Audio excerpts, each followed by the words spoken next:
নমস্কার এবং স্বাগত ভূপর্যটকের চ্যানেলে। মনে অদম্য ইচ্ছে পৃথিবীর সব দেশে পা রাখার এবং একটু কাছ থেকে দেখা সেখানকার শহর, শহরতলি, গ্রাম, শিল্প, সংস্কৃতি, স্থাপত্য, স্থানীয় মানুষ ও তাদের দৈনন্দিন জীবন। এই উদ্দেশ্য নিয়েই আবার বেরিয়ে পড়া এলেম নতুন দেশে।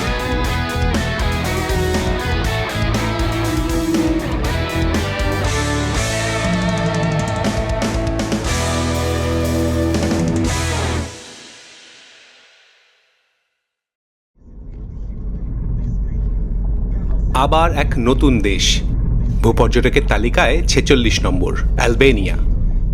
দক্ষিণ পূর্ব ইউরোপের একটি ছোট দেশ, অ্যাড্রিয়াটিক ও আয়োনিয়ান সাগরের উপকূলে। প্রতিবেশী গ্রিস, নর্থ ম্যাসেডোনিয়া, কোসোভো ও মন্টেনেগ্রো। আমার এই বালকান সফরের এটাই অন্তিম এবং প্রান্তিক স্টেশন। শুরু করেছি সার্বিয়া দিয়ে, তারপর কোসোভো ও নর্থ ম্যাসেডোনিয়া।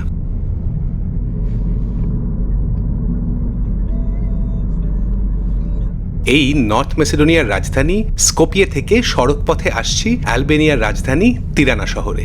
এই দুই দেশের সীমান্তে রয়েছে লেক ওখরিদ। সেখানেই সকালটা কাটিয়ে এবার সীমান্ত পেরিয়ে ঢুকলাম অ্যালবেনিয়া।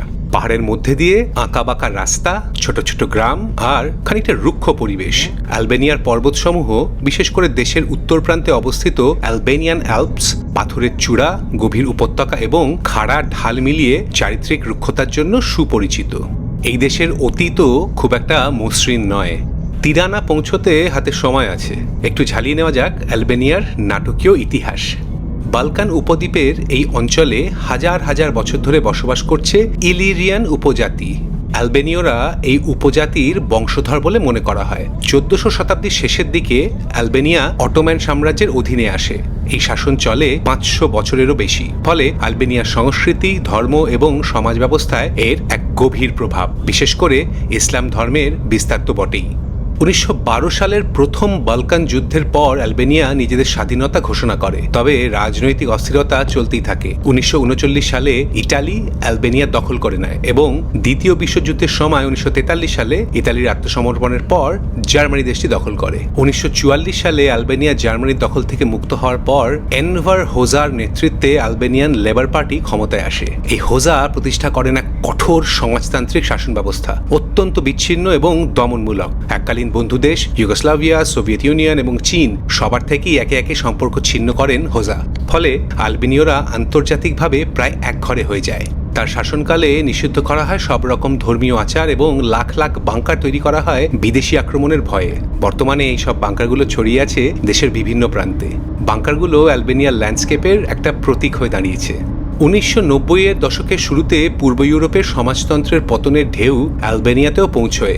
দেশে ব্যাপক ছাত্র আন্দোলন এবং গণবিক্ষোভ শুরু হয়। 1991 সালে প্রথম বহুদলীয় নির্বাচন অনুষ্ঠিত হয়। অ্যালবেনীয় কঠোর সমাজতান্ত্রিক শাসনের পতন ঘটে এবং দেশটি একটি বহুদলীয় গণতন্ত্রে রূপান্তরিত হয়। এই রূপান্তরটি অ্যালবেনিয়ার ইতিহাসে একটি নতুন যুগের ভোর। দেশটিকে আন্তর্জাতিক সমাজের মূলধারায় ফিরিয়ে আনে। প্রথম দিকে রাজনৈতিক অস্থিরতা, উচ্চমাত্রার দারিদ্র্য, কুখ্যাত পিরামিড স্কিমগুলোর পতনের কারণে সৃষ্টি হয় অরাজকতা ও বিশৃঙ্খলা। তবে 2000 সালের পর থেকে অ্যালবেনিয়া ধীরে ধীরে স্থিতিশীলতা লাভ করে। 2009 সালে নেটোর সদস্যপদ অর্জন করে এবং বর্তমানে ইউরোপীয় ইউনিয়নের সদস্যপদ অর্জনের জন্য দরখাস্ত চালিয়ে যাচ্ছে। অতীত এবং বর্তমানের অনেক বাধা বিপত্তির সঙ্গে নিয়েই পথ হেঁটে চলেছে হার না মানার দেশ অ্যালবেনিয়া।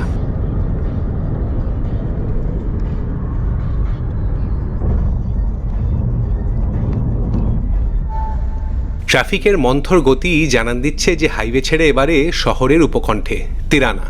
1614 সালে অটোম্যান জেনারেল সুলাইমান পাশা বার্জিনি প্রতিষ্ঠা করেন এই শহর।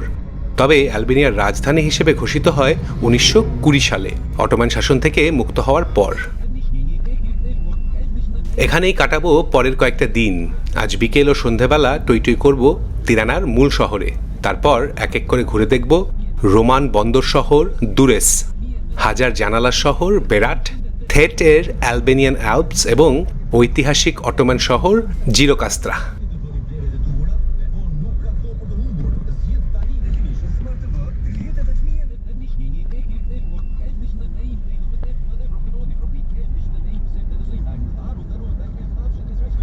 localizando ambientes hidrateminekodėsis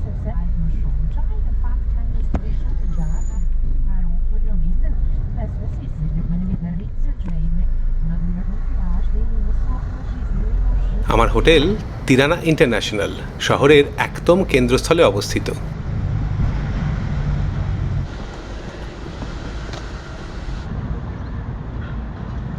পেয়েছি 905 নম্বর ঘর। জানলা দিয়ে দেখা যাচ্ছে 180 ডিগ্রি খোলা দৃশ্য, তিরানার প্রাণকেন্দ্র স্কান্দারব্যাগ স্কোয়ার।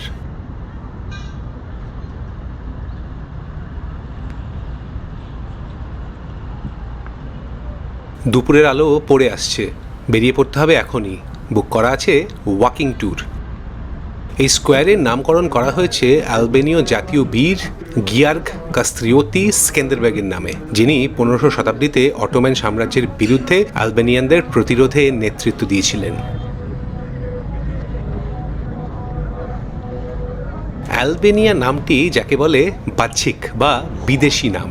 স্থানীয় ভাষায় আলবেনিয়ার আসল নাম স্কিপেরিয়া।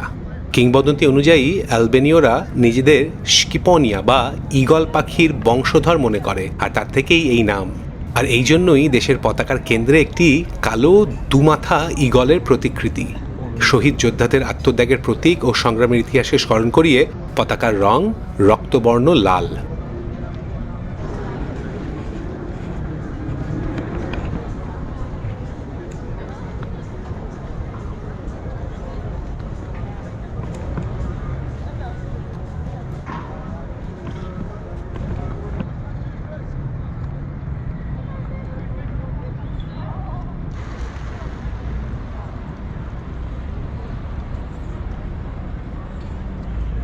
এই বিশাল এবং প্রশস্ত চত্বরটির চারপাশে অবস্থিত তিরানার প্রধান ঐতিহাসিক ও প্রশাসনিক ভবনগুলো। এখানে আয়োজিত হয় কনসার্ট, উৎসব এবং রাজনৈতিক সমাবেশ। ন্যাশনাল হিস্ট্রি মিউজিয়ামের দেয়ালে একটি বিশাল মিউরাল দ্য আলবেনিয়ান্স, প্রাচীন ইলিরিয়ান পূর্বপুরুষ থেকে শুরু করে মধ্যযুগের যোদ্ধা, অটোমান সাম্রাজ্যের বিরুদ্ধে প্রতিরোধকারী এবং দ্বিতীয় বিশ্বযুদ্ধে পার্টিজানদের সংগ্রাম, সবকিছুই প্রতীকীভাবে চিত্রিত।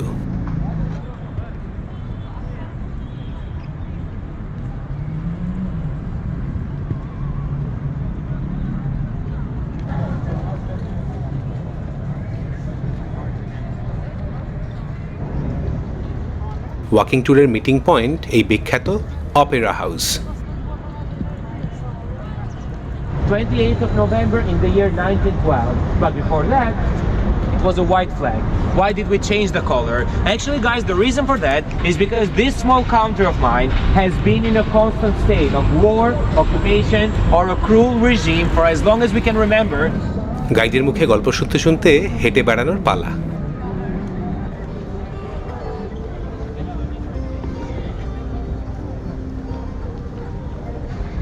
অটোমান আমলের স্থাপত্য অ্যাথেম বে মসজিদ।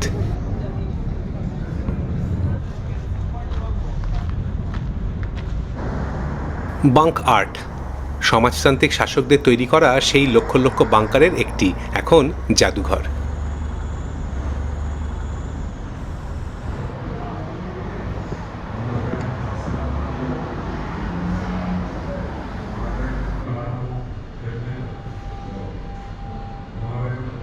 Depends on the time you have on your hands. So I took it upon myself to make a plan for you guys.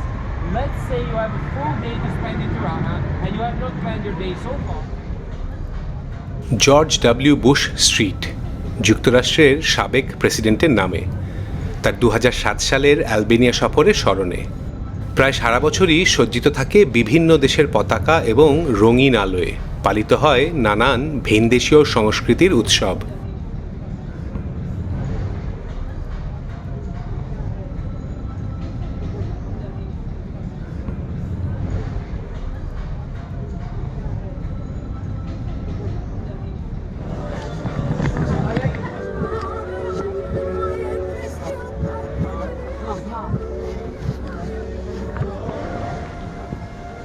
নাম শুনে একটু অবাক হয়েছি, এই জায়গাটা নাকি তিরানা ক্যাসল। আসলে অতীতে তাই ছিল, এখন তারই ধ্বংসাবশেষের ওপর নির্মিত একটি আধুনিক বিনোদন কেন্দ্র। অবশিষ্ট আছে কিছু পুরনো দেওয়াল, বাকি সবই আধুনিক দোকান, রেস্তোরাঁ এবং ক্যাফে।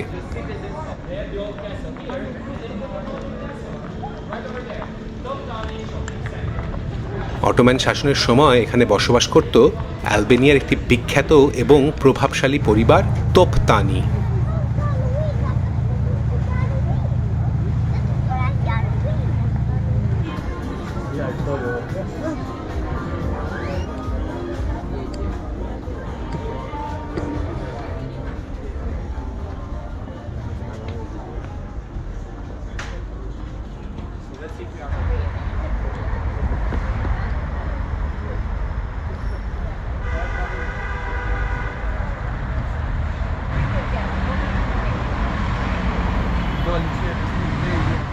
তিরানার অন্যতম গুরুত্বপূর্ণ ধর্মীয় স্থাপনা সেন্ট পল ক্যাথলিক ক্যাথিড্রাল। এই ক্যাথিড্রালের প্রবেশপথে রয়েছে মাদার তেরেজার মূর্তি। মাদারের জন্ম 1910 সালে অটোম্যান সাম্রাজ্যের উস্কুবে, বর্তমানে নর্থ মেসিডোনিয়া স্কোপিয়ে শহরে। তবে তিনি জাতিগতভাবে অ্যালবেনিয়ান, তাই এই দেশের লোকেরা তাকে জাতীয় আইকন হিসেবে দেখে এবং তার প্রতি গভীর শ্রদ্ধা পোষণ করে।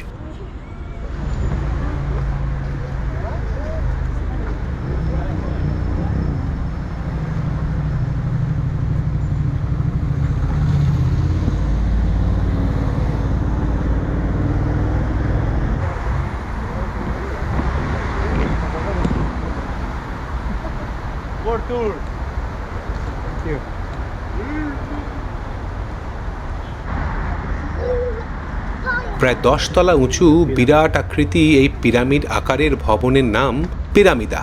অ্যালবেনিয়ার প্রাক্তন একনায়ক এনভার হোজার স্মৃতিস্তম্ভ হিসেবে নির্মিত হয়েছিল। এটি একটি ঐতিহাসিক ল্যান্ডমার্ক এবং প্রতীকী স্থান। বর্তমানে অফিস ও সাংস্কৃতিক কেন্দ্র হিসেবে রূপান্তরিত হচ্ছে।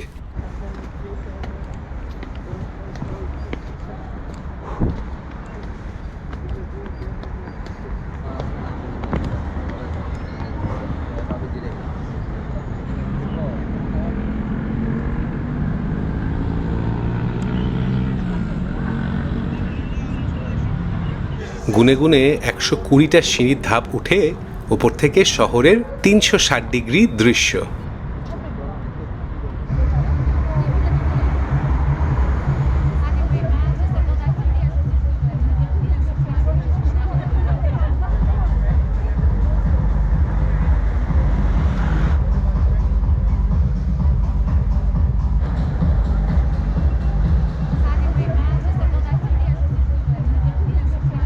এই জায়গাটাকে বলে চেক পয়েন্ট। পার্কের ভেতর একটি উন্মুক্ত জাদুঘর, দেশের সমাজতান্ত্রিক অতীতের প্রতিফলন। কঠিন সময়কে বারবার মনে করে দিতে রয়েছে কিছু পুরনো বাংকার এবং বার্লিন প্রাচীরের একটি টুকরো।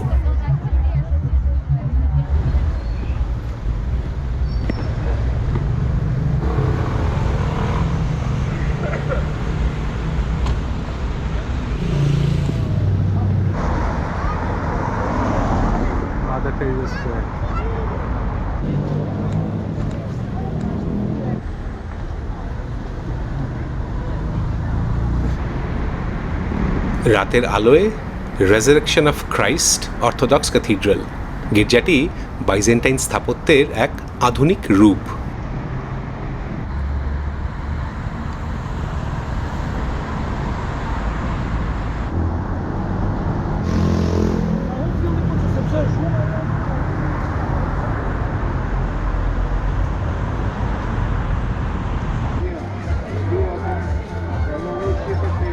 ওয়াকিং টু শেষ হতে সন্ধে নেমে এসেছে।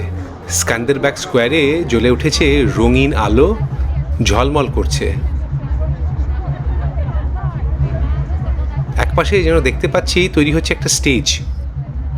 তিরানার নাইট লাইফ বেশ সুপরিচিত, তাই আগেই ঠিক করে রেখেছিলাম যাব আধুনিক স্কাই টাওয়ারের স্কাই বার এবং ট্র্যাডিশনাল মিউজিকের জন্য জনপ্রিয় একটি গার্ডেন রেস্টুরেন্ট। হোটেলের ঘরে একটু জিরিয়ে নিতে এসেছি। নিচে সেই দেখা যাচ্ছে ঝলমলে স্ক্যান্ডারবাগ স্কোয়ার।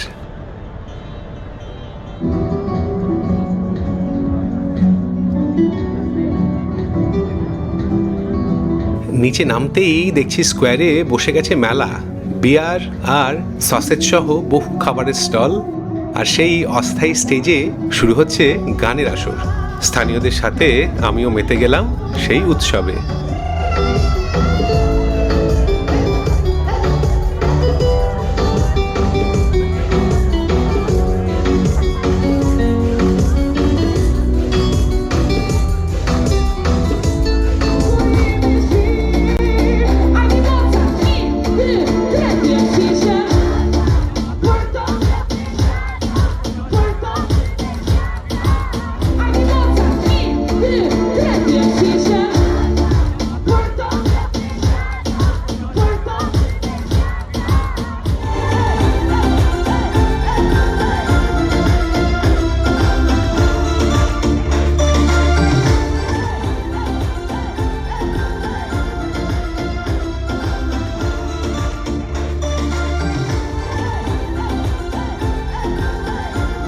ভালোই জমেছিল পরিবেশ, কিন্তু সময় তো সীমিত, যেতে হবে আরও 2 জায়গায়। তাই রণে ভঙ্গ দিয়েই বেরিয়ে পড়লাম অগত্যা।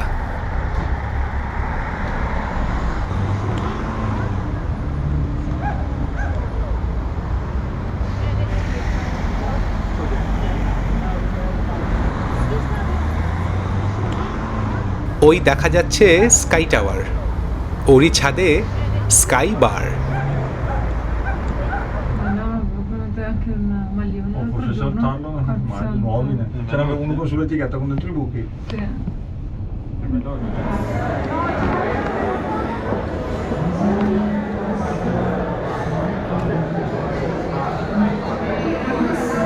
প্রথমে লিফট এবং এসকেলেটর দিয়ে ওপরে উঠে দেখছি বাইরে শহরের প্যানোরামিক দৃশ্য।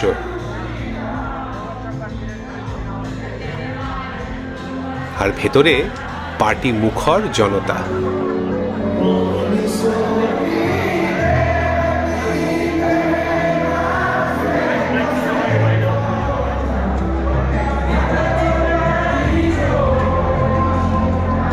সারাদিন অনেক খাটাখাটনি গেছে, এখন একটা স্থানীয় ওয়াইন নিয়ে বসে বসে মজা দেখা।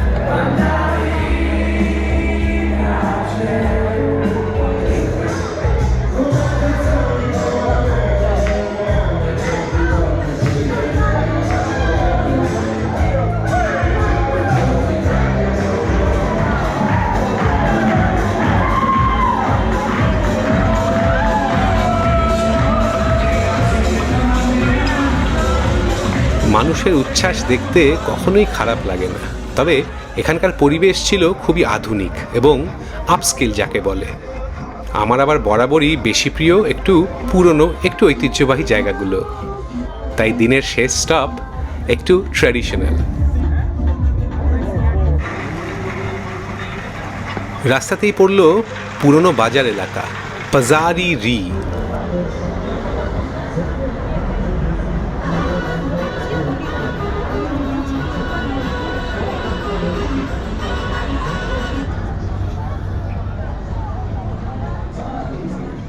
এর পাশ দিয়ে আর কয়েক পা গেলেই ওডাস গার্ডেন রেস্টুরেন্ট, গাছপালা সমেত একটা ছোট্ট বাগান, তার ভেতরে খাবার, পানীয় ও অ্যালবেনিয়ান ফোক গানের আয়োজন।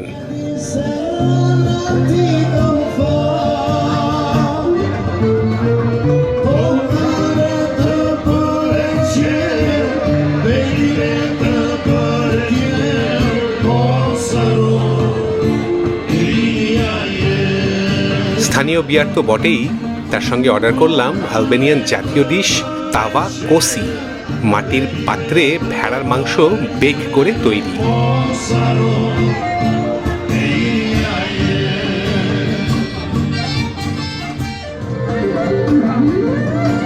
এই ক্যাফেতে বসে সুরের মূর্ছনায় স্থানীয়দের সাথে কাটছে একটা দারুণ সন্ধে।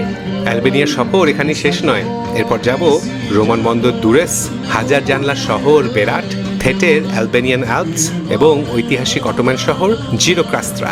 সঙ্গে থাকুন ভূপর্যটকের চ্যানেল।